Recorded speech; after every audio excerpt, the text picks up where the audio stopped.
JEE advanced 2024 ఫలితాలలో open కేటగిరీలో నారాయణదే ఆధిపత్యం. నమస్తే, వెల్కమ్ టు సుమన్ టీవీ. నేను మీ సాయి. ఆంధ్రప్రదేశ్ క్యాబినెట్ భర్తీ పూర్తయిపోయింది.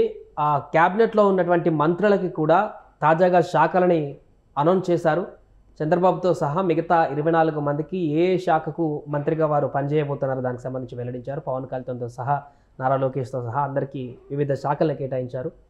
సో ఏ సామాజిక వర్గాల ప్రకారంగా, ఏ సమీకరణాల ప్రకారంగా శాఖలు కేటాయించారు. హోమ్ మినిస్ట్రీ నారా లోకేష్ కానీ పవన్ కళ్యాణ్ ఇద్దరు కూడా లభించలేదు. సో దీనికి సంబంధించి మనం మాట్లాడదాం. మనతో పాటు Suman TV news chief editor Keshav గారు ఉన్నారు, వారితో మాట్లాడదాం. కేశవ్ గారు నమస్తే. నమస్తే. సో హోంమంత్రి అన్నారు, గతంలో పవన్ కళ్యాణ్ దక్కుతుందని ఒక ప్రచారం జరిగింది. సో ఇప్పుడు పవన్ కళ్యాణ్ హోమ్ మినిస్టర్ దక్కలే. అన్ఎక్స్పెక్టెడ్గా వంగల ఇప్పుడు ఈ వనితకి హోమ్ మినిస్ట్రీ ఇచ్చారు, మహిళకి. నారా లోకేష్కి, పవన్ కళ్యాణ్ కీలక శాఖలు, మిగతా నేతలందరూ కూడా వివిధ శాఖలను కేటాయించారు. ఎలా చూస్తున్నారు ఈ శాఖల భర్తీని మొత్తం? శాఖల కేటాయింపుగా చూడాలి. హోమ్ మినిస్ట్రీతో ఏదో కిరీటం వస్తుంది అనుకునేది ఒక అపోహ మాత్రమే అది. ఎందుకంటే గతంలో చాలా సందర్భాల్లో హోమ్ మినిస్ట్రీ విషయంలో చాలా చర్చలు జరిగినాయి. ఎందుకంటే నంబర్ 2 పొజిషన్ అనేటువంటి అభిప్రాయం హోమ్ మినిస్ట్రీ మీద ఎక్కువ మందికి ఉంటుంది. ఎందుకంటే లా అండ్ ఆర్డర్ కానీ, పోలీస్ వ్యవస్థ, ముఖ్యంగా శాంతి భద్రతలకు సంబంధించినటువంటి అంశాలన్నీ కూడా దానిలో ముడిపడి ఉంటాయి. కాబట్టి సీఎం సీటు తర్వాత టాప్ ప్రయారిటీలో ఉండేది ఈ శాఖ అనేటువంటి ఒక అభిప్రాయం ఉండేది. కానీ ఇప్పుడు ఈ మధ్యకాలంలో జరుగుతున్నటువంటి పరిణామాలు మనం చూస్తే కనుక, గతంలో చంద్రబాబు నాయుడు గారి గవర్నమెంట్ దగ్గర నుంచి చూసినా కానీ లా అండ్ ఆర్డర్ అనేది ఆల్మోస్ట్ చీఫ్ మినిస్టర్స్ దగ్గరే ఉంటున్నటువంటి పరిస్థితి ఉంది. ఇప్పుడు కూడా law and order Chandrababu Naidu గారి దగ్గరే ఉంది. హోమ్ మినిస్టర్ అనేది కేవలం పోలీసులు బదిలీలకు ఉపయోగపడే శాఖ అనే విమర్శ కూడా ఉంది.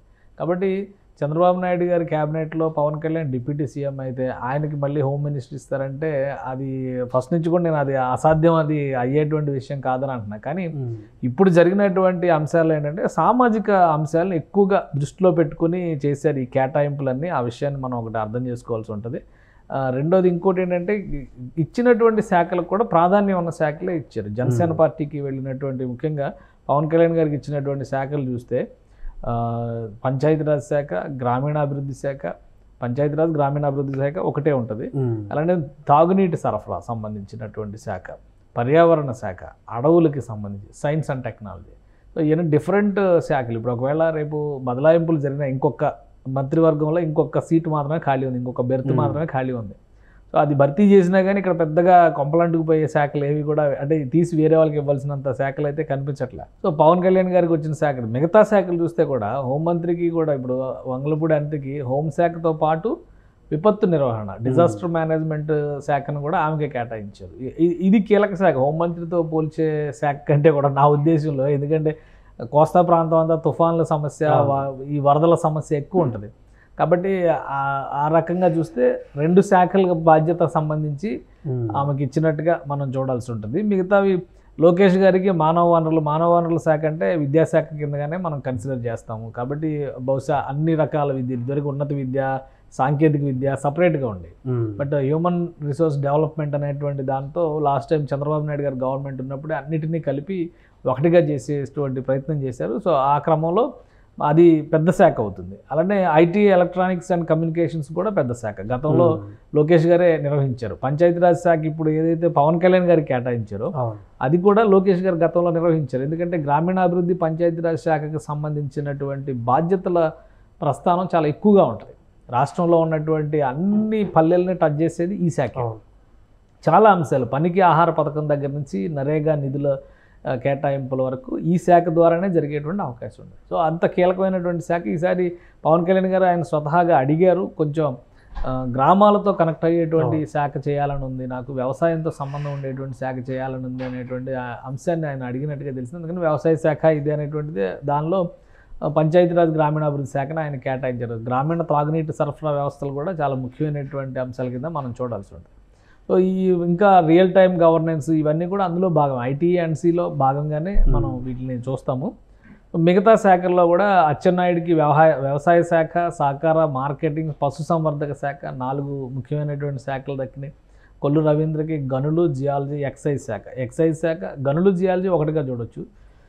ఎక్సైజ్ శాఖ ముఖ్యమైనటువంటిది. ఇప్పుడు ఈ మద్యం పాలసీల మీద ఎక్కువ చర్చ జరుగుతుంది కాబట్టి గతంలో కూడా ఈయన అదే శాఖ నిర్వహించారు కొల్లు రవీంద్ర. కాబట్టి ఇప్పుడు మళ్ళీ ఇంకోసారి అవకాశం దక్కింది.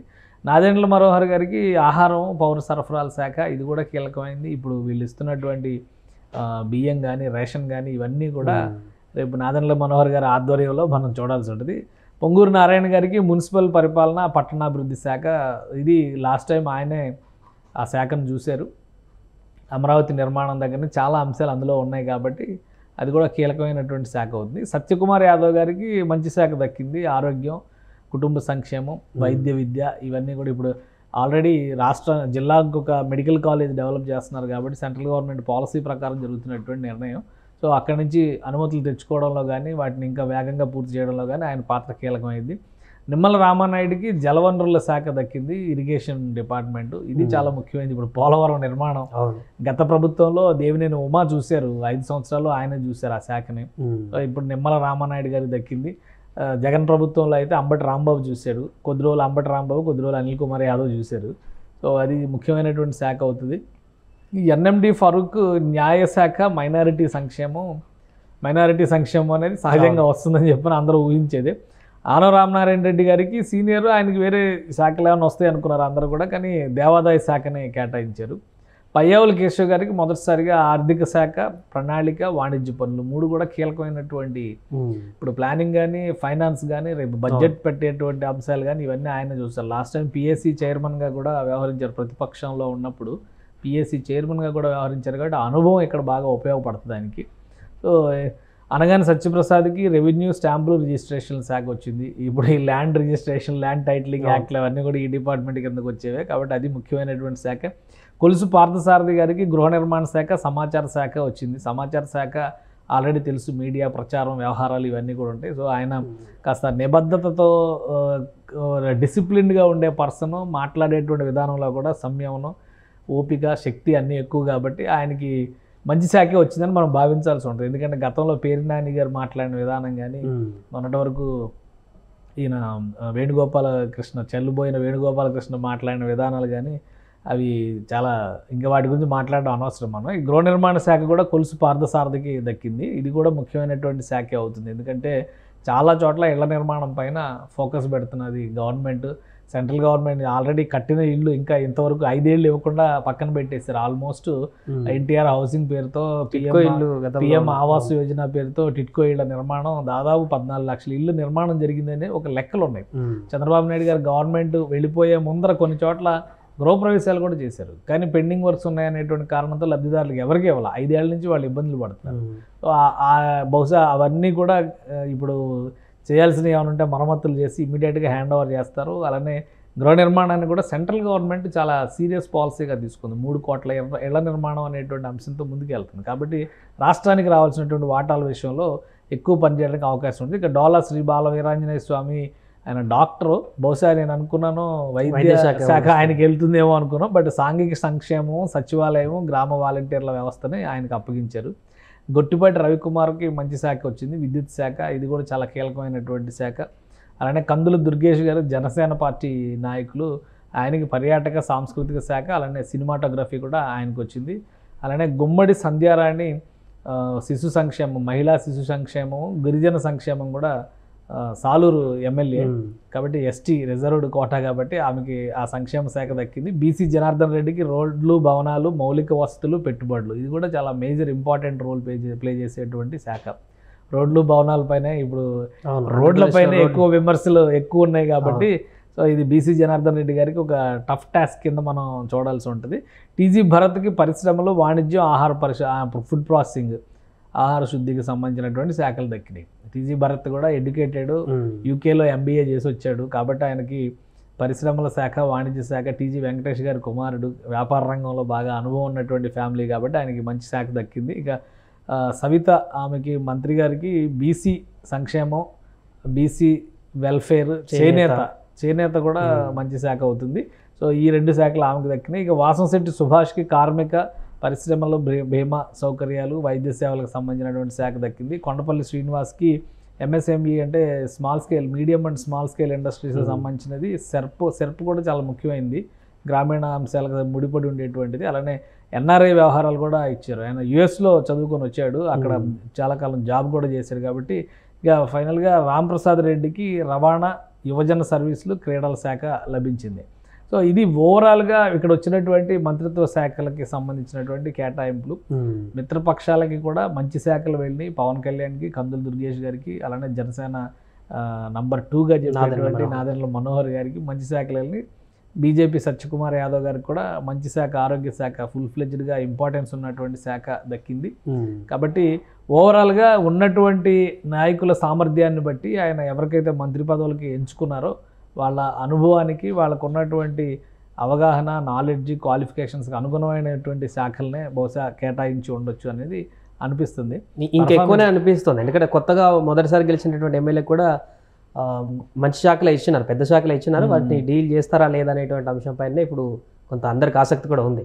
అంటే ఒకటి, ఎప్పుడైనా ఏ శాఖనైనా కానీ నిర్వహించాలనేటువంటి అంశం పైన ఏంటంటే వచ్చేది ముందు సమస్యలపైన అవగాహన ఉంటే దాని నిర్వహణ చాలా సులువు అవుతుంది. ఇప్పుడు ఇవన్నీ కూడా ప్రజా సమస్యలతో ముడిపడినటువంటి వ్యవహారాలే కాబట్టి ఎక్కువ శాతం ఆ అంశాలు వాటిపైన ఆసక్తి ఉంటే కనుక ఖచ్చితంగా దానికి పరిష్కారాలు తీసుకొచ్చేటువంటి సామర్థ్యం ఉంటుంది. ప్రొసీజర్ పరంగా నడిపించాల్సినటువంటి వ్యవహారాలన్నీ కూడా బ్యూరోక్రసీ చూసుకుంటుంది. సో అక్కడ సరైనటువంటి సమర్థులైనటువంటి అధికారులను నియమించుకుంటే ఖచ్చితంగా ఆ శాఖలను సమర్థంగా నిర్వహించడానికి అవకాశం ఉంటుంది. సీనియర్లు, జూనియర్లు అనేది ఎక్కడ వస్తుందంటే రాజకీయంగా కానీ, ప్రతిపక్షాలు చేసేటువంటి ఎదురుదాడిని తట్టుకొని నిలబడేటువంటి క్రమంలో కానీ వీళ్ళకి ఉన్నటువంటి విషయ పరిజ్ఞానం, అవగాహన ఇవన్నీ కూడా మాట్లాడేటువంటి విధానం వాళ్ళ స్థాయిని పెంచుతాయి.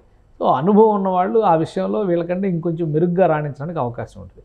కానీ ఇప్పుడు ఉన్నటువంటి పరిస్థితుల్లో ఆంధ్రప్రదేశ్లో ప్రతిపక్షం కూడా బలమైనటువంటి స్థానంలో లేదు కాబట్టి అనుభవాన్ని అందిపుచ్చుకోవడానికి ఇది ఒక సరైనటువంటి సందర్భంగా చూడాలి. అంటే మంత్రి పదవులు వచ్చేసినాయి కాబట్టి మనం పదవి భోగాన్ని ఆస్వాదించడం మాత్రమే పని అనుకుంటే కనుక దెబ్బతింటారు. కష్టపడి పనిచేస్తే చాలామంది సీనియర్లను పక్కన పెట్టి మరి చంద్రబాబు నాయుడు ఒక అవకాశం ఇచ్చారంటే ఆ అవకాశాన్ని నిలబెట్టుకుని ఆ స్థాయికి తగ్గట్టుగా పనిచేయాల్సినటువంటి బాధ్యత వాళ్ళపైన ఉంటుంది. ఆ స్థాయిలో లేనప్పుడు 6 నెలలు, సంవత్సరం చూస్తారు, తర్వాత మార్పులు చేర్పులకు వెళ్ళేటువంటి అవకాశం ఉంటుంది. ఎందుకంటే జగన్మోహన్ రెడ్డి క్యాబినెట్నే మనం ఒక ఉదాహరణగా తీసుకుంటే 2.5 సంవత్సరాల తర్వాత అందరినీ మార్చేస్తాను అన్నారు. అందరినీ మార్చేసేటువంటి క్రమంలో ఆల్రెడీ ఫస్ట్ క్యాబినెట్లో ఉన్న అనుభవ రాహిత్యం ఉన్నటువంటి నేతల అవగాహన లోపం వల్ల ఎదురైనటువంటి సమస్యలను దృష్టిలో పెట్టుకొని క్యాబినెట్ మొత్తాన్ని రీషఫుల్ చేయలే ఆయన. సగం మందిని మార్చాడు, సగం మందిని పాత వాళ్ళనే కొనసాగించాల్సినటువంటి పరిస్థితి వచ్చింది.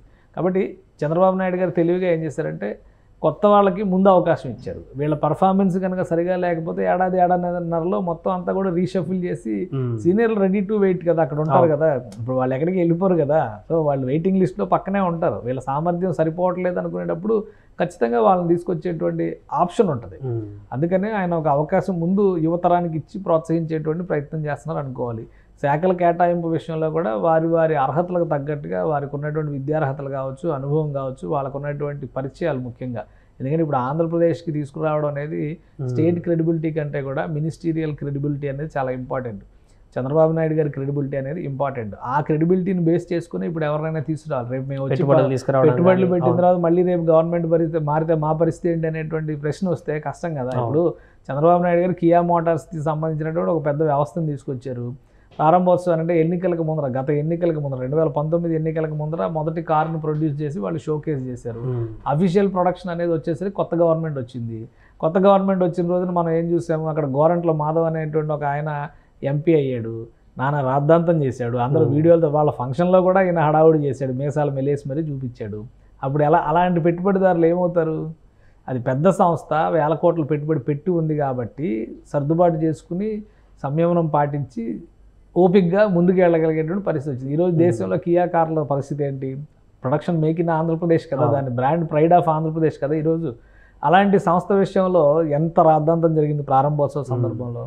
సో ఇటువంటివి వస్తాయి అనేటువంటి ఆందోళన ఉన్నప్పుడు ఎంత పెద్ద పారిశ్రామికవేత్తలైనా కానీ వాళ్ళు వచ్చి డబ్బులు పెట్టి కష్టాలను కొని తెచ్చుకోరు కదా.